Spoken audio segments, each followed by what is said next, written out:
She heard them before she saw them. Not howls, the particular desperate sounds of large animals in ice water, the sounds that happened when something built to survive almost anything had encountered the one thing it could not outlast. Ren was already flat on the remaining shelf before she had finished understanding what she was going to do. This was how she operated.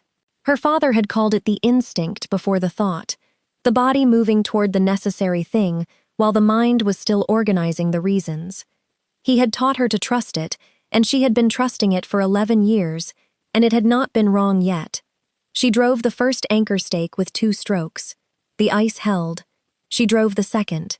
The sounds in the water were closer now, 12 distinct voices in the current, 12 large bodies fighting the pull of a river that was doing what frozen rivers did when their shelf gave way in the second hour past midnight, which was to take everything the shelf had been carrying and add it to everything the river was already doing with considerable force. She had 70 feet of rope. She ran the line. She went over the edge. The first wolf that grabbed the rope was the size of something that should not have existed, the particular scale of an animal that had been given more biological resources than any wolf she had ever seen in 11 years of living in a wilderness that contained every large predator the Northern Territories produced. It was black, its coat nearly invisible in the dark water, and it grabbed the rope with the focused, desperate grip of something that had been fighting the current for long enough to understand that the rope was the last available argument. She pulled. It took everything she had. It took more than everything she had. She pulled anyway. Before we get into what happened when the wolf opened its eyes and she saw what was looking back at her, let me take you back to who Ren actually was. Because this story doesn't start at the river. It starts 11 years earlier, when a master huntsman carried his daughter north until the kingdom's reach gave out, and spent the next decade teaching her everything he knew. Which was, as it turned out, exactly what would be needed. Her father had been the Veldran Kingdom's master huntsman for 20 years. Not a title of ceremony, a working title, earned through 2 decades of field work that covered every large predator territory in the kingdom, every trap system in the kingdom's maintenance rotation, every protocol for managing the intersection of human settlement and wolf territory that the kingdom had developed over 3 centuries of shared geography. He also knew more about wolf shifter biology than most wolves knew about themselves. This was a function of professional necessity and the particular intellectual curiosity of a man who had decided that understanding the animals he worked with was more important than simply managing them. He kept notes. He kept journals. He kept a running correspondence with the kingdom's pack healers until the correspondence became professionally inconvenient, and then he kept the notes privately. When the exile came, 11 years ago, the specific injustice of a political manipulation dressed in official language, the kind of thing that happened to people who knew too much about the wrong things, he packed the journals. He packed everything else too, the steel, the traps, the rope and the anchor stakes and the armory's components that he could carry, and the plans for the components he could not. He walked north. Ren had been 12 years old. She had carried the journals. They walked until the kingdom could not follow, and then they built, and then her father taught her everything, and then he died 2 winters ago and left her the lodge and the armory and the journals and the particular inheritance of a man who had been planning for something even if he never told her what. She had been keeping the traps since. She pulled all 12 from the river. 3 hours. Her hands were destroyed by the end of it, the cold and the rope friction taking the skin in layers, the kind of damage that would take weeks to fully heal. She noted this and kept going, because the alternative to keep going was not an alternative. She got them to the lodge. The lodge was built for exactly this category of situation, which her father had always described as any situation in which a large number of large things need to be managed at once in a cold environment. It was warm, which was the most important thing. It was fortified, which was the second most important thing. It was full of steel, which was the third. She had the fire at full capacity, and the medical stores open by the time the largest wolf began to shift. She had read about involuntary shifts. She had never seen one. It was not what she expected, not smooth, not the graceful transformation that the kingdom's old mythology described. It was the lurching, painful process of someone fighting their own body's mechanics while their body fought back. the specific quality of a shift being forced through resistance rather than flowing through permission. He became a man. He was still the largest person she had ever been in the same room with. The wolf scale had not been an illusion of the dark and the water. It was simply accurate. He was on his hands and knees on the lodge floor, breathing through the aftermath of the shift, and even in that position the authority in him was visible. She had seen kings before, at the periphery of her father's service. She recognized the quality. He looked up. His eyes found her across the lodge. The bond hit her like the river current she had been fighting for 3 hours. Not as a warm thing, the way she had read about mate bonds arriving, but as the total, overwhelming quality of something that had been compressed to its limits and had just found its release. It moved through her from the chest outward, filling the hollow she had not known was hollow, finding the empty architecture inside her and occupying it as though it had always been designed to be there. She pulled back from the sensation, the way she pulled back from unstable ground, not with panic, with the disciplined care of someone who had learned that the first response to an unexpected thing was never to run toward it. He reached for her hand. She stepped back. He let her. His eyes stayed on her face, though. They did not look away. She thought, all right, there are larger problems tonight. The large problems first. She went to the medical stores. 2 of the 12 were silver poisoned. She identified it from the wound pattern before she had the medical stores fully open. The dark spreading from the contact sites, the quality of the skin around the wounds that was different from standard cold exposure injury, the particular tell of silver compound entering tissue and beginning to do what it was designed to do. She had read about this extensively. She had also, she was beginning to understand, been given more preparation for this than most people received. She worked through the remaining night. The dosage calculations were the most delicate part. Her father's notes on wolf physiology were thorough, but thorough and complete were different things, and she made the adjustments with the focused care of someone who understood the cost of errors and had decided not to make them. Lucian. She learned his name before the first hour was done, from the Vanguard members who had shifted enough to speak, watched from across the lodge. He did not offer to help. He did not suggest she was doing it wrong. He watched with the complete, focused attention of someone who was learning rather than observing, building an understanding rather than making judgments. She noted this. By morning, both silver-poisoned wolves were stable. She sat back on her heels and let herself breathe for the first time since the ice shelf went. The lodge was warm. 12 men in various states of shifted and recovering surrounded her in the space her father had built for exactly this kind of impossible night. She looked at Lucian. He was still watching. "The moon," he said, "sent me to the right river." She looked at her destroyed hands. "She could have sent you somewhere warmer," she said. Something moved in his expression, the thing adjacent to amusement in a man who has not had much recent cause for it. She went back to the medical stores and started the inventory she would need for the days ahead. She told him about the scouts on the 3rd morning. Not hesitantly, she had been tracking the 4 sets of tracks on the southern ridge since the previous dawn, building her understanding of what they were and where they were going and what they meant, and when she had finished building that understanding, she told him, because telling him was the next necessary thing. 40, she said. Minimum. Possibly more held back at the tree line. He looked at the window. Silver crossbow bolts, she said. The anti-wolf compound. Expensive. Someone paid for this. I know who, he said. She looked at him. There is a human power faction that has wanted Veldrin territory for 20 years, he said. The curse was their work, keeping me in wolf form while my kingdom struggled for 3 months. It was designed to weaken the pack bond enough to justify an outside governance claim under the Continental Wolf Council's emergency provisions. She thought about this. And now you are here instead of there, she said. And now someone told them where here is, he said. She went to the armory. She had never shown anyone the armory, not because it was secret, because there had never been anyone to show. Lucian stood in the doorway and looked at 20 years of a master huntsman's systematic preparation, arranged with the particular obsessive thoroughness of a man who had been planning for something and had never stopped. Steel traps in 17 configurations, labeled by the prey size and terrain type each was designed for. Wire systems for perimeter control, coiled and hung in the specific order of deployment sequence.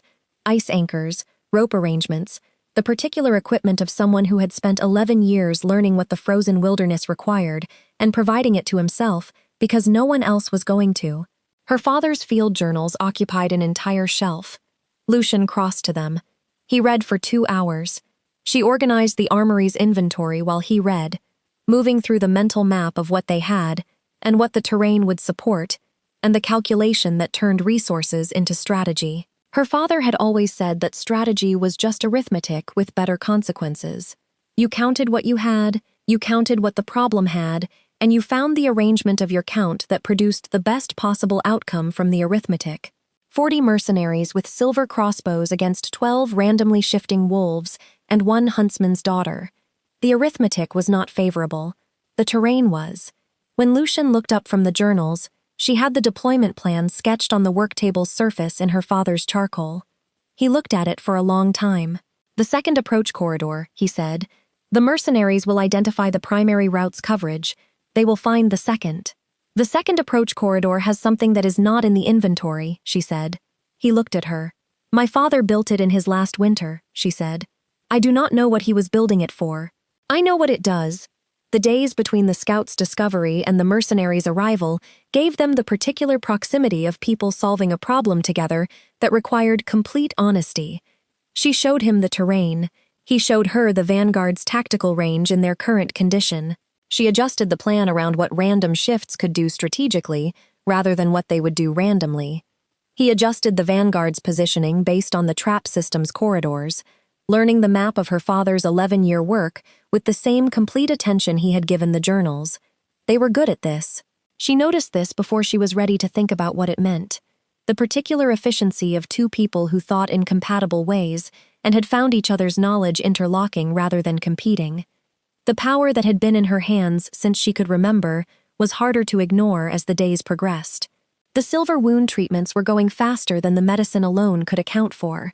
She tracked this with the honest attention she gave everything and arrived at the conclusion she had been arriving at in smaller forms since she was a child. Her hands did something the medicine was not doing.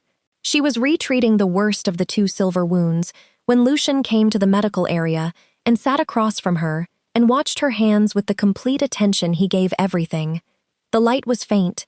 She saw it herself this time, the silver-gold warmth from her palms, present for a full 3 seconds before she closed down on it the way she had always closed down on it. She looked at him.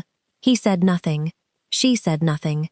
She finished the treatment, and the wound was measurably better than the previous session. She went back to the armory.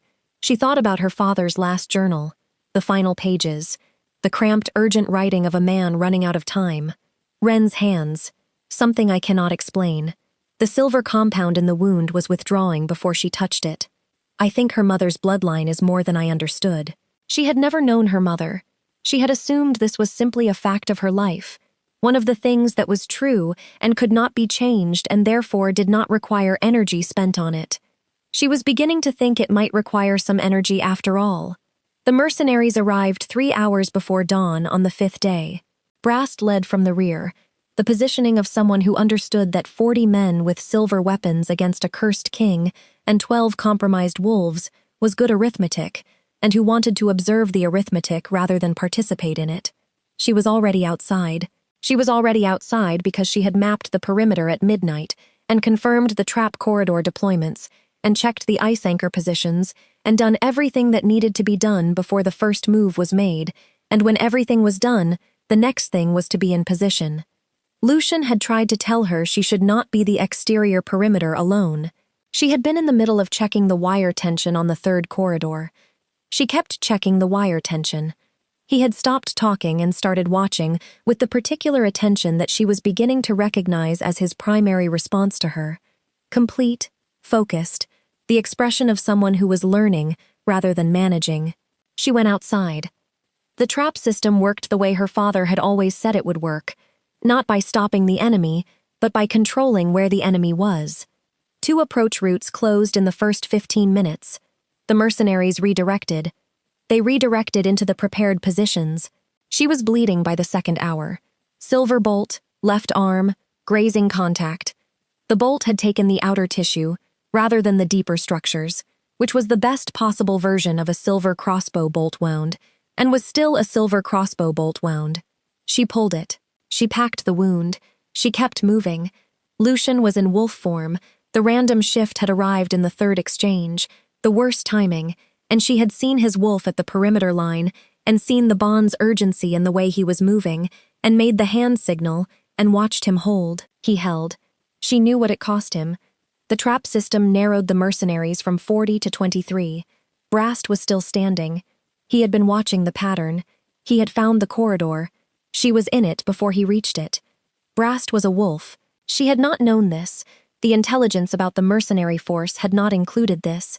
And it mattered, because a wolf operating against other wolves with silver weapons was the particular category of betrayal that pack law addressed with the specific severity of a community that had decided certain things were beyond what conflict permitted.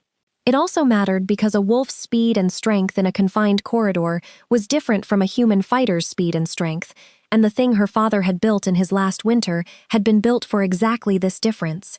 She knew this because her father had written, in the last journal's final pages, "I do not know who will come. I know someone will come. I am building for the worst version of who that is." Brast entered the second approach corridor with the confidence of a commander who has identified a gap and has the speed to exploit it.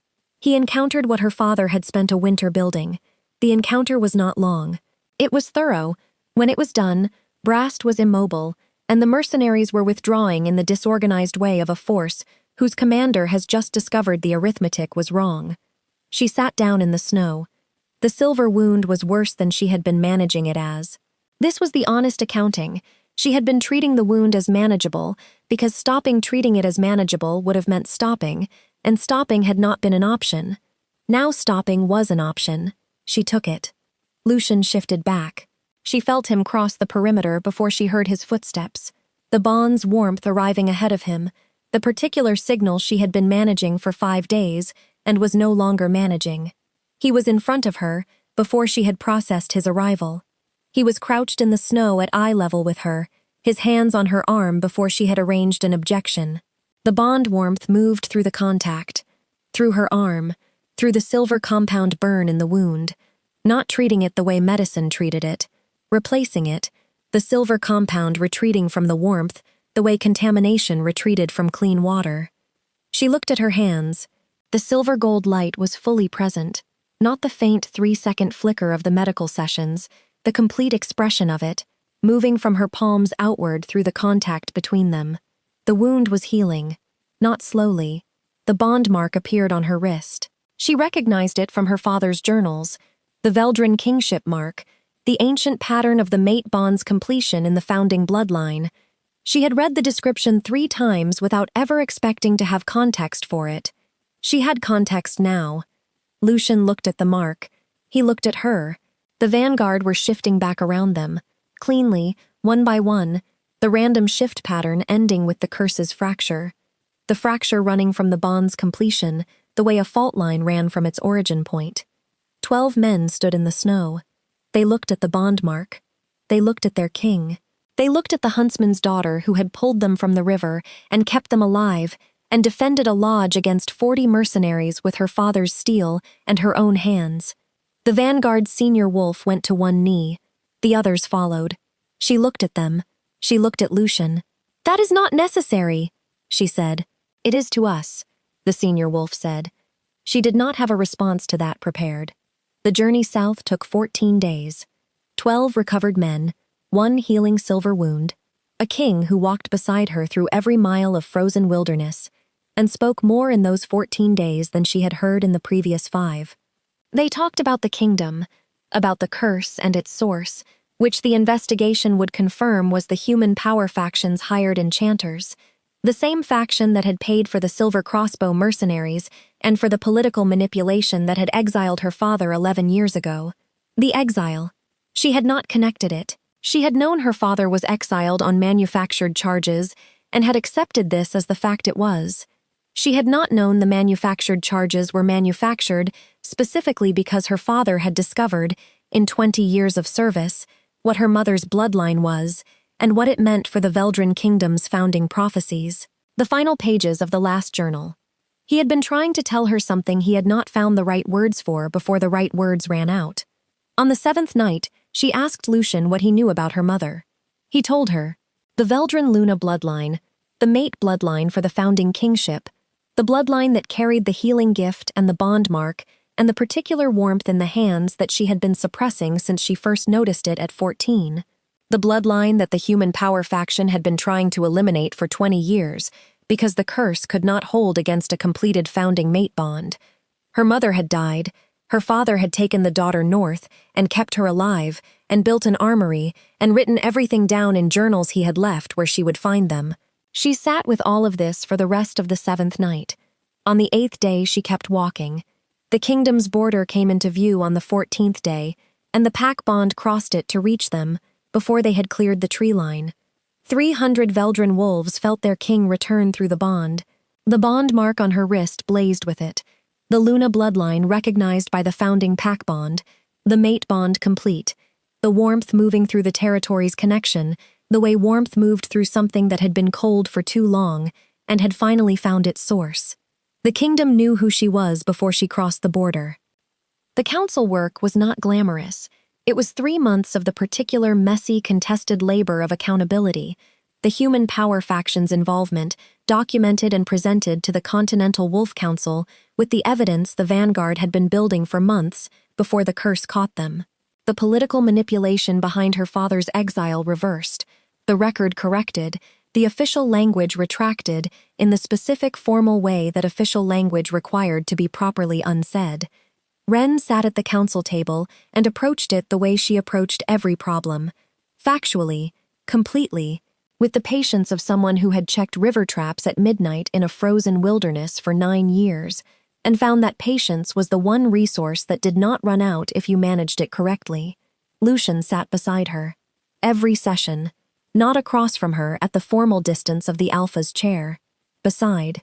This was his choice, and he made it from the first session and did not explain it, and the council adjusted. She adjusted too, more slowly, in the particular way of someone who had been functioning alone for a long time, and was learning, carefully, that beside was different from dependent, and that the difference was worth understanding. She went back for the journals in the early spring. Some of the vanguard came with her, 4 wolves, the ones who had begun the winter training rotation that the trap system had made possible, the ones who had decided that a frozen wilderness, full of a master huntsman's steel, was an excellent place to develop winter combat skills. She let them. The journals were hers. Lucian came with her. They stood in the lodge on the last afternoon, after the journals were packed and the armory inventory was updated, and the vanguard had mapped the trap system for their own records. The river was quiet outside. The ice shelf that had collapsed 5 months ago had rebuilt over the winter, the natural process of frozen things returning to their structure when the conditions allowed. She looked at the window, at the river's surface. He built all of this, Lucian said, looking at the armory. He kept building, she said. He did not know for what. He just kept building, because stopping felt wrong. He knew enough, Lucian said. She looked at the journals under her arm. He wrote about you, she said, in the last pages. He did not know you specifically. He wrote about the king I would meet, the way the founding records described the bond. He said. She stopped. What did he say? Lucian said. She looked at the river. He said, whoever finds her is going to have to be worth the finding. I hope they are. Lucian was quiet for a moment. And? She said. And? He said. Are you? She said. He looked at the river. He looked at her. I am going to spend the rest of my life trying to be, he said. That is the honest answer. She looked at him. She thought about 12 wolves in the river and what her body had done before her mind caught up. She thought about the particular instinct her father had always told her to trust. That is enough, she said. The trying is enough. His hand covered hers on the journal's cover. Outside, the river was quiet. The lodge was warm. The bond was steady between them. The permanent warmth of something completed, no longer building because it had already arrived. She picked up the journals. We should go home, she said. It was the first time she had called it that. Lucian looked at her when she said it. She was already at the door. He followed. Subscribe right now. Leave a comment telling us your favorite moments.